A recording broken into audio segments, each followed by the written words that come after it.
5 minutes into the game as we get into picks and bans for the next one. Let's see what happens this time. DragonX will be over onto the blue side. Aatrox still going to be banned away by them, and we will see the Lucian taken off the board as well on red side. We should just add Lucian to the global ban list so we can free up for another ban at this point, because he's never getting through. He got through once and just wasn't considered by anyone yesterday for some reason. Well, I didn't really understand. Maybe just the teams assumed that he was banned. Oh, that's a nice sign. Or it was a gentleman's agreement or something like that. Do pyo cho and okay. So it's just support for the opening letters of everybody on DragonX. Yep. Doran, Pyoshik, Chovy, Deft, and Kyria.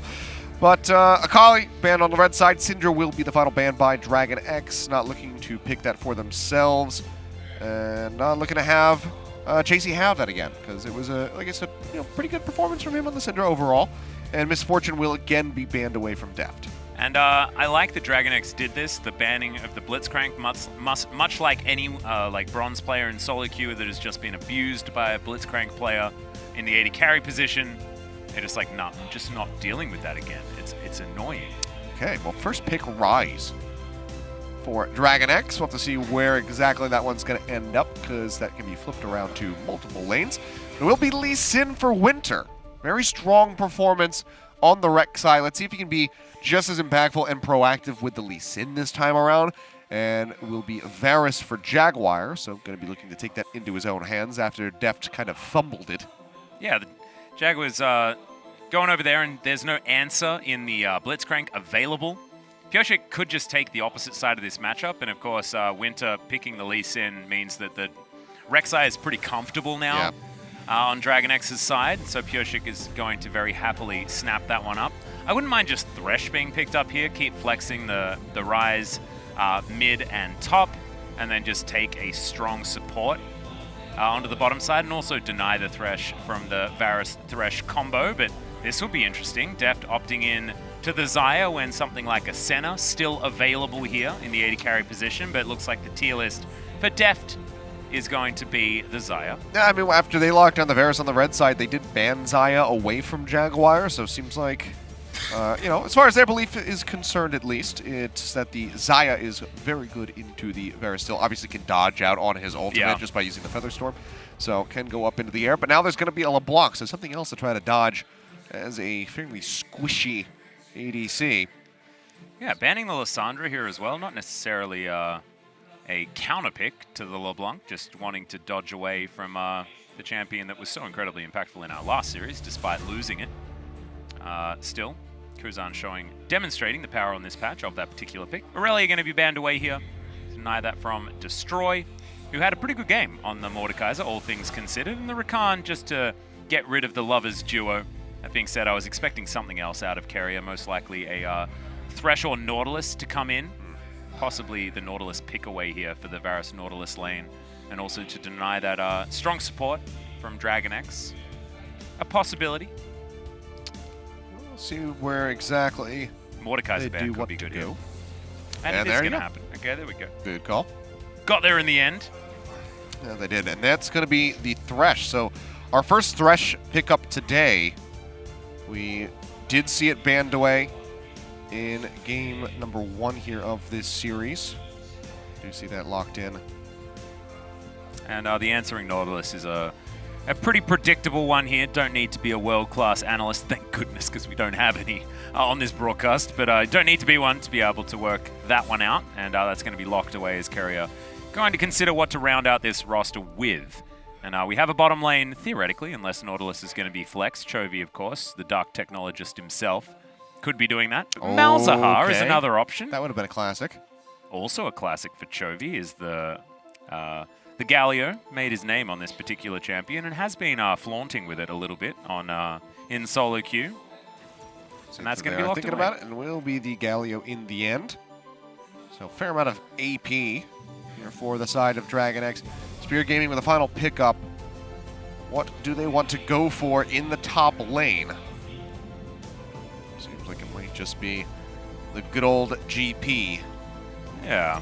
Oh! Oh, okay, never mind. That is Nocturne. Not sure where it's going, though, Achilles. I'm trying to think how a top lane LeBlanc would fare.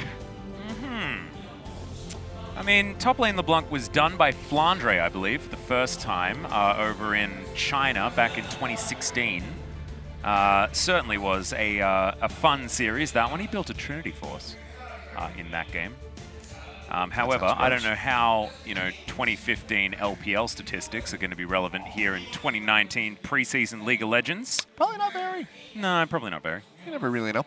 But with the clock hitting 20 seconds remaining, it will indeed be that top lane at Nocturne to go up against Doran's Rise. Chovy feeling confident in this Galio, so let's see how he fares versus Chassis LeBlanc. Actually, there might be ways that you could use the Spell Shield effectively against the Spell Flux coming out from the Rise. If you avoid that, then you avoid the amplification of the damage and the root coming out from the Rune Prison. So maybe there's some ways to play around it, but you're going to need some pretty quick fingers to know exactly when to press that W button. We'll see how well Destroy's going to be able to do it. Yeah, it has been impactful in the past here for this squad. Let's see if he can get the job done yet again on that Nocturne and how the rest of things are going to shake out here for Spear Gaming, whether or not they can get that strong lead here at the beginning of game number 2.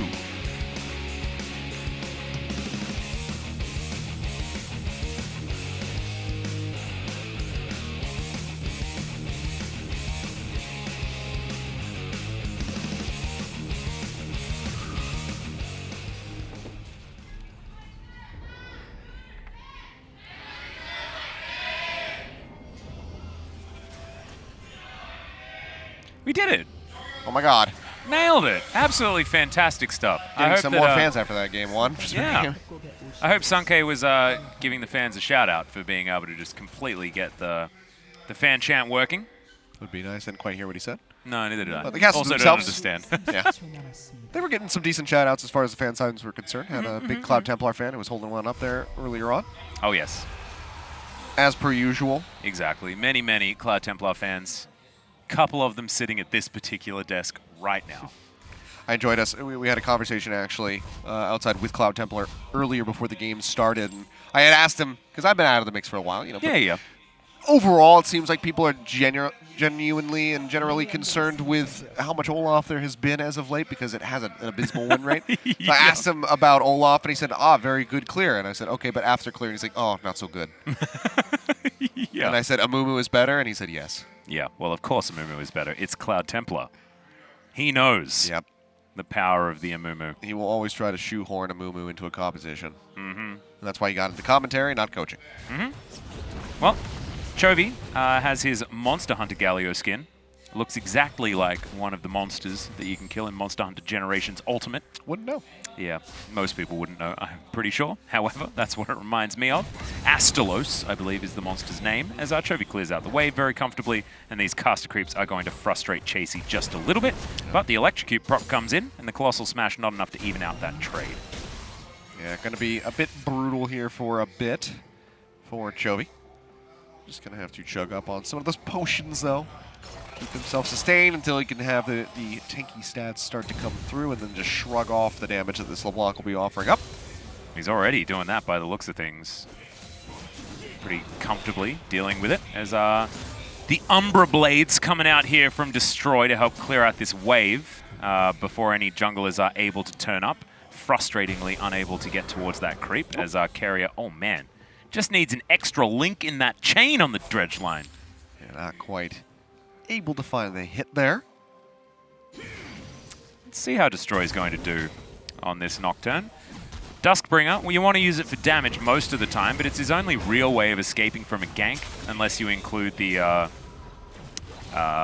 Spell Shield as being one of those defensive options. One of the reasons why Nocturne can be played in the mid lane is because it's a shorter lane, of course, so you're not going to be as susceptible. And you are just going to inherently be pushing the wave, so you'll be spending a lot of time away from your turret, as we can see Destroy doing at this point in time. So let's see whether Pureshik can actually get up here and try and capitalize, because Doran has, of course, he's a Rise, right? You can set up ganks very, very easily, assuming Destroy is not going to have, like we were talking about, those shielding mechanics down pat. Well, I think if you're willing to lock down the Nocturne, then you have to have some level of confidence and mechanical ability on the pick.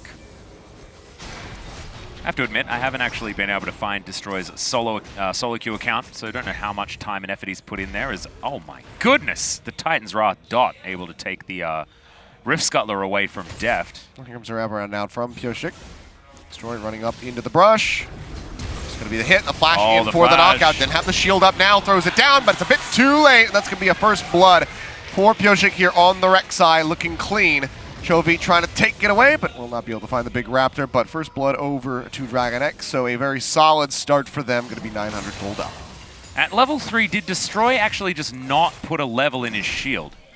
That's what I'm wondering, because I didn't see any shield happen really, unless it was put on cooldown earlier on. I believe I saw it come out, but it was already a bit too late, and he had taken a ton of damage. Because it won't do anything against a lot of the damage that Rek'Sai is going to do to you. It might just be that the cooldown of the shield just not enough to actually save you when it comes to the knock-up CC from Pyosik's Rek'Sai, as well as the second Rune Prison that will come out before that is off cooldown. Using the flash might have saved him a little bit. We'll go ahead and maybe a few options. Yeah. Take another gander. So, really good fake here by Pyosik. Roams down. He's got that sliver to go over the wall. Oh, what a genius! Look at the gap of vision that he's got there. Wonderfully done. So let's see. Oh, he did use it, I think, but it spell shielded something irrelevant. Because we heard that shield poppy sound, but then saw all the CC register anyway. So I'm not entirely sure. Destroy was definitely dead, though. That's what we can confirm. Yes. Doran goes back, cries about it a little bit, brings back the tier and another blue rock, and will just continue stacking up towards his next items. See whether it's going to be that the classic Archangels into the more tanky variety of build with the Righteous Glory, or whether some more Rod of Ages are going to come out. We saw a lot of Rod of Ages be sort of the favorites yesterday, as Deft is just farming better than Jaguar down here on the bottom side, and there's no stray hooks to have landed just yet, despite Asper once again having access to those. So Winter waiting just out of vision. We'll go ahead and start peeling back. Pyosik should know that he's somewhere nearby because the Krugs aren't there. And I believe he just got the spot there with the Tremor Sense. TP, however, coming through in the control ward in the river. Doran going to be flashing away. Now going to be feared, and here comes Chasey. And that will be a kill going over Destroy, able to find it here for himself on the Nocturne. Blast Cone, pushing him away, not allowing him to get over the wall. So still in a dangerous spot.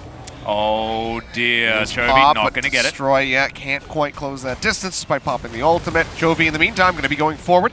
It's a lot of damage down onto the enemy LeBlanc, taking him to about half HP and forcing out some more chugs of that potion.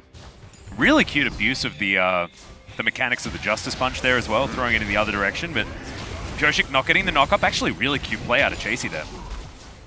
And Chovy trying to predict there with the winds, trying to get some damage as he jumped back, but not quite lined up properly. So we'll be 1-1 with DragonX still in the lead. Yeah. Infernal Drake on the board, but no one really looking at that one yet. Cool thing is that Destroy was able to pick up the kill here for Spear, so as far as that 1v1 matchup is concerned, the Nocturne is going to be very comfortable. It was Pyosik though, and so he might be able to translate his advantage elsewhere on the map. Yeah, and this was just lack of vision prep here for the side of DragonX. They had no idea about the control ward and the TP there in the river, so it costs them dearly. And have a look at this Justice Punch. It's actually really cool, as we're not going to see it. Never mind. Going back over to Doran, he's going to try to get his way out of here, but it's not going to happen. Very nicely done, as Winter will go ahead and scoop up a second kill for the side of Spear Gaming. Infernal Drake, in the meantime, going to be started up here on the bot lane, as Pyosik can feel safe to take this. So we'll be able to net that first dragon for DragonX. Yeah, and Doran actually just dying not to Destroy, who was wandering back from base, but to the roam of the mid laner. So despite Chovy being 20 CS ahead, still the extra money going over to Chasey there as he collects himself the assist for that kill. And now Winter is also going to be keeping up as far as the kill score of his opposite number in Pyosik. So Pyosik grabbing the Infernal Drake, not going to be hugely pivotal at this particular stage. Was nerfed on this patch, of course, only giving you 5% extra stats, and at this stage of the game, that's not exactly a huge number for any of these champions. Unfortunately, wasn't looking at the stats like our old mate LS would be in a lot of cases. Chovy, double Doran's build as we have a look at this one once again. That's a lot of control vision down there. Yup. And just taking right out of that realm warp. So nothing that Doran could do.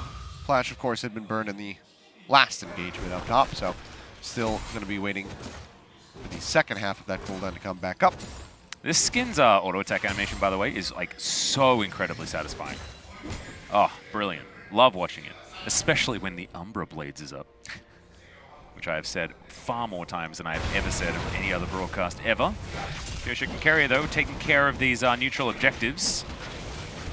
And far more than they have in the first game of this series. Certainly going to be helping out. DragonX as the next Drake will be the Mountain. So a different Dragon Soul this game will be occurring. See whether it's going to be cloudy or oceany. That will be the Rift Herald going down, so they managed to find that. Deft playing it safe. Had his support go ahead and roam away, but now the re-arrival of Keria will also have to go ahead and start pushing their way back up. Scoop up the minions here. Not sure exactly what Esper was trying to achieve just there, as Chovy Justicely punches his way back towards his turret. Got about 50 left on the cash-in of this cull for Deft. And he's still ahead in farm as this minion wave is going to be crashing forward. So it will be about a wave in the lead for the KeSPA. Sorry, not the KeSPA, the Xayah. Just thinking of the other meta champion from Worlds 2019.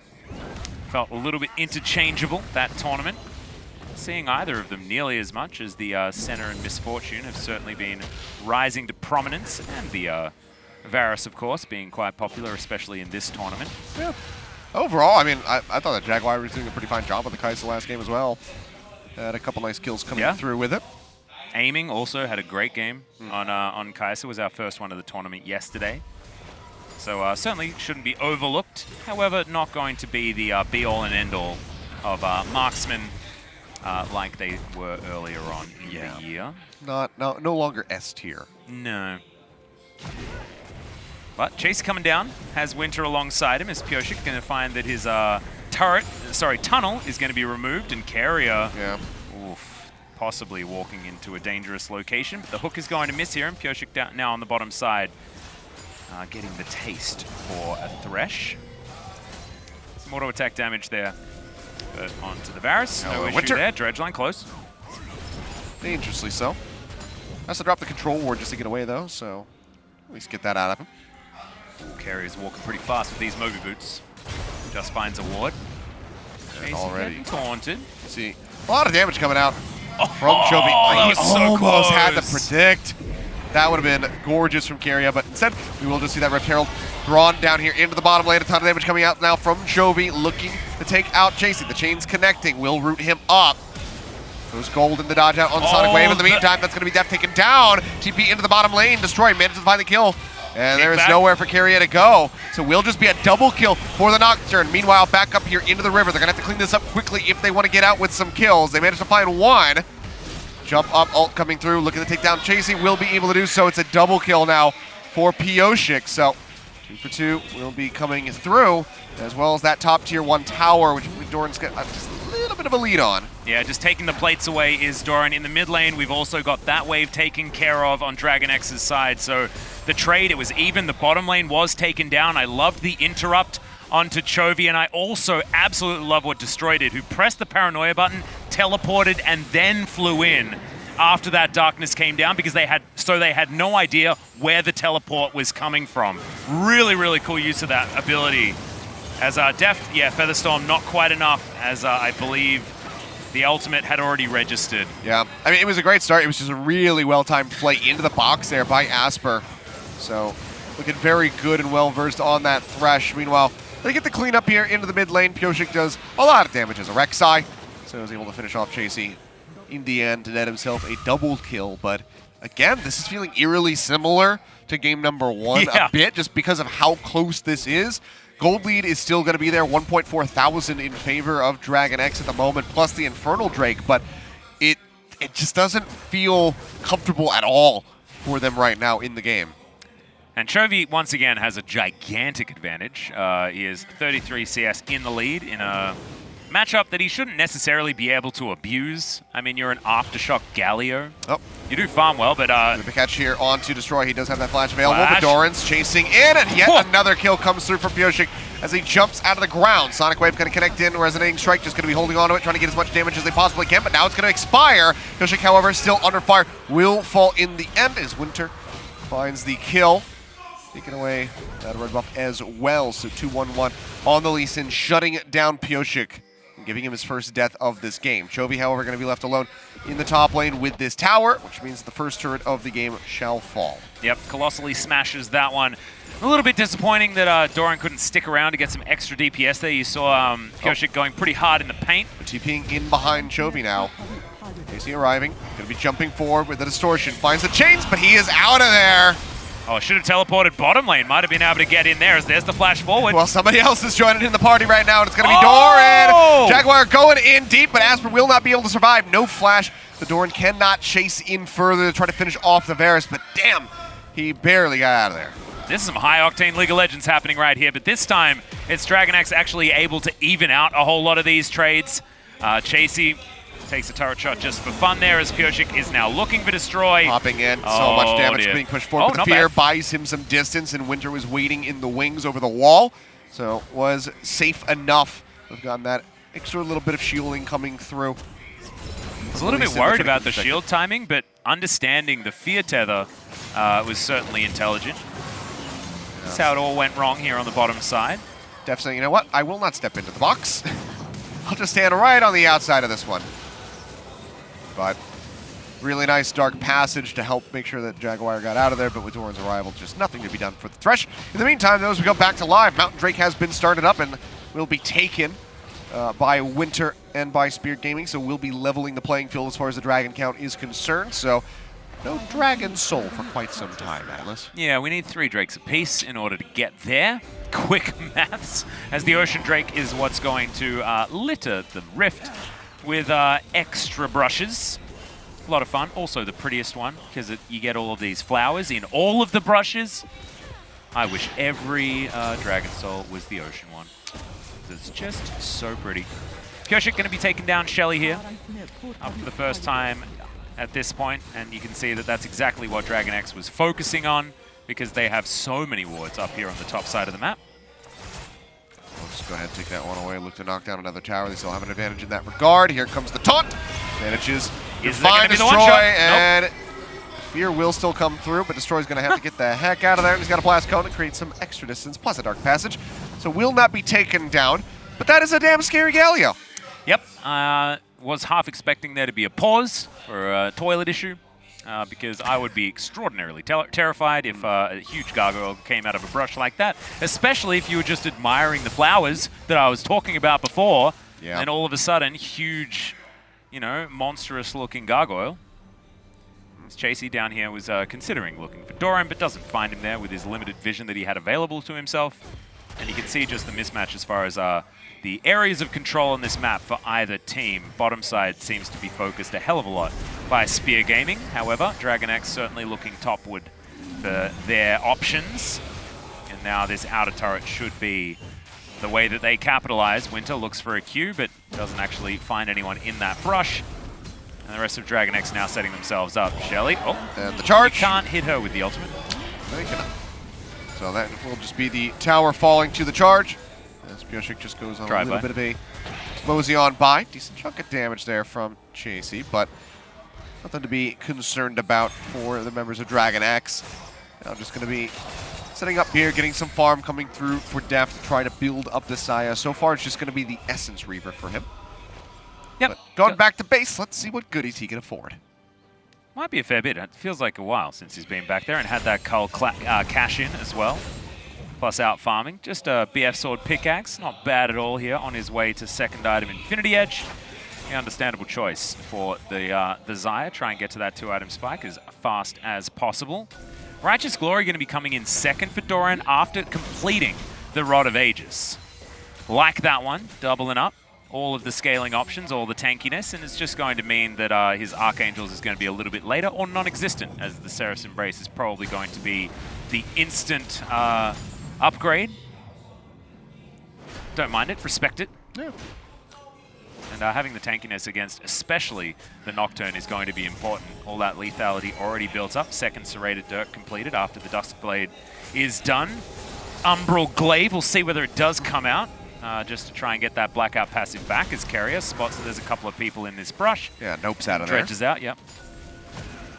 There's a ward in the pit so far right now for Spear Gaming. Baron coming up in minute 20. But given that they're tied up 1-1 on the Dragons, might just put a little bit more importance on securing that Ocean Drake. Destroy might want to park himself top lane as much as possible. Now that we're playing very close to that 20-minute mark, probably wanting to use that as your split push lane of choice, just because Paranoia, at level 11, it has been upgraded as far as the range is concerned, but you'll never be able to get towards the Baron Pit from the bottom lane, utilizing that one. So it would have to be that teleport play that he showed us last time around. You can't necessarily guarantee that that one's going to work out. In fact, both of these top laners have global ultimates that have relatively limited range, especially at this stage. Dorrance is going to upgrade to a pretty healthy margin at level 16, but he's not there yet. Still a few levels available. As Destroy, he's also level 12, just ticked up. I feel like Dorrance just a little bit ahead as far as the experience is concerned, and that's also showing in that CS margin as well. As Spear Gaming grouping up in the mid lane, trying to answer the turret take that DRX threw down, but Spear have only taken the bottom outer turret and otherwise haven't really been able to impact this map elsewhere other than bot lane. And so they might need to sort of pick up their heels a little bit. Well, they're working on controlling this map. They have a really nice push forward there, considering an effort between everybody on the team to get some vision so they can try and control that bottom side of the river. DragonX, question is, it would be second dragon for either of these teams. Do they want to fight over it right now? Looks like the answer is going to be yes, as TP does come through. Say, or do they want to go ahead and just allow Spear to take it and apply pressure somewhere else? So it seems like this will be a bit of a showdown spot here. Well, complete vision available here in that brush. Round warp over to the Baron. God, okay. In the mid lane, that's going to be pulling everybody else away. Nocturne going to be sticking through to go ahead and clear out that dragon. The ward going to be coming down. He can join in. He's got the TP, and it's going to be coming up over top of the red pit right now. Winter over the wall, denying the vision with a control ward. Going to be looking for the steal. Paranoia comes through, the denied vision. Kyria has to flash away. The Galio ult not going to find any knockups, but goes up. Gets a talk in, taking it lower and lower is Asper. They managed to find the kills in depth. They finished off Destroy. Now flash back out for Chovy, keeping himself safe. They push forward Pioshik. Finding the hits, finding Jaguar, taking down the Varus. Dredgeline not going to connect, but Chovy just looking to zone them back. Winter, he wants to go back in, but he will not do so. Leap forward now from Pioshik, will get chained to the ground, won't be able to finish off that LeBlanc, but now they're going to be looking to finish off this Baron. Winter still hovering nearby, out of range of the vision of that control ward over the wall, however. And JC has got a lot of damage to offer up, but takes a lot in kind.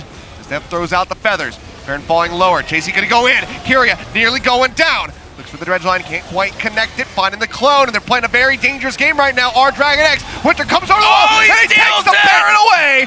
Flashes back over, and he will be alive. JC now looking to escape, has that faster recall coming through from the Baron, so they cannot interrupt it. And with a great escape, Spear Gaming have Baron for 3 minutes on 2 members. Yep, and that was with a 2-level disadvantage at the time of the smite as well. That was just Winter having the better finger work than what Pioshik was able to do. Pioshik's play in this particular team fight was fantastic. I loved how the aggro just got completely switched. Chovy had it all, and then Pioshik just said, all right, you're making your way out. I'm going to come through and absolutely destroy the AD carry. Really did feel like a Harlem Globetrotters moment, just DragonX straight up styling on Spear Gaming, but this was Winter saying, yes, styling, sure, mate. I'll just come and steal this one out of the way.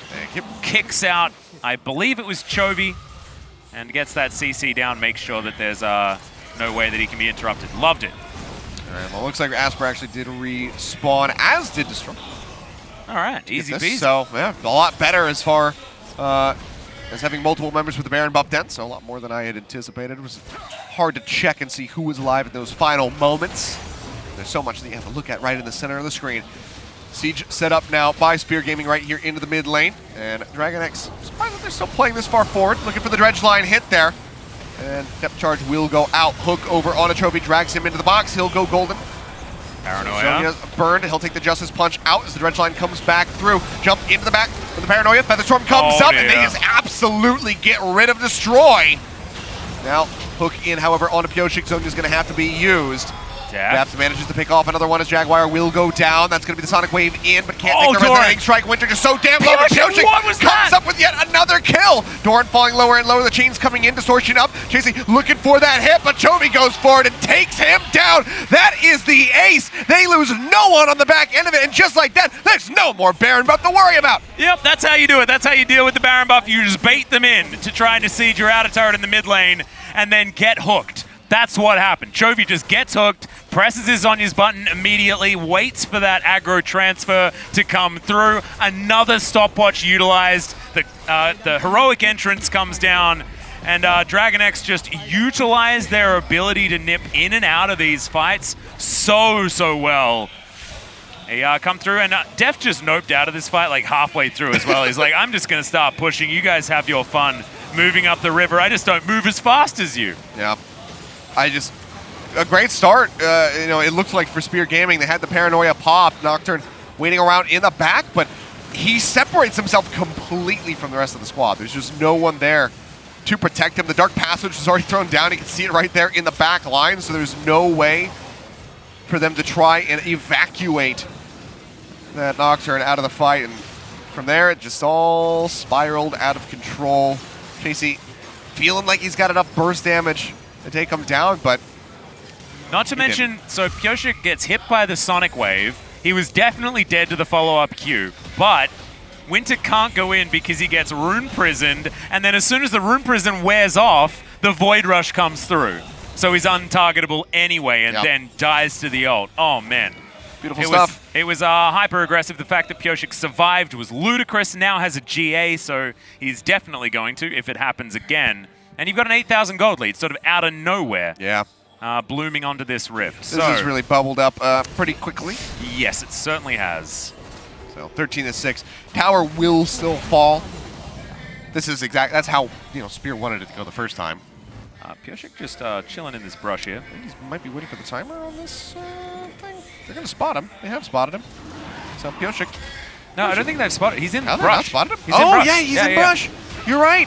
I could barely see it. I thought it was coming off. I thought it was coming off the top. Secret agent. Oh, there he is. He's going to go ahead, push forward. Paranoia going to be popped. Dragon going lower and lower. Winter nearly dead. Does manage to find the kill here onto the Dragon. However, heals up. Ult going to be used. Pyosik going to be knocked down with the GA, but will be coming back into the fight quite quickly here. Asper with a sliver of HP going to be finished off. That's going to be a double kill. Can he get more? The answer is going to be yes.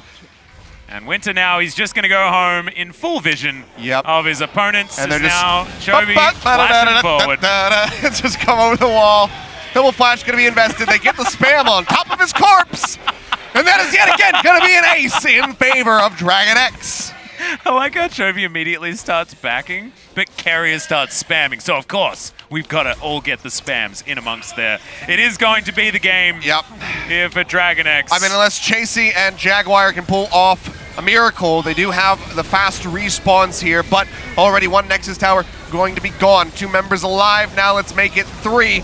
Rune Prison comes down. Asper getting chunked out. The taunt going forward here over towards the fountain. Not going to be able to get a kill on Destroy, but the damage still pretty significant here from the side of DragonX, but the Nexus will fall just before the 27-minute mark. That is the victory 2-0 to DragonX.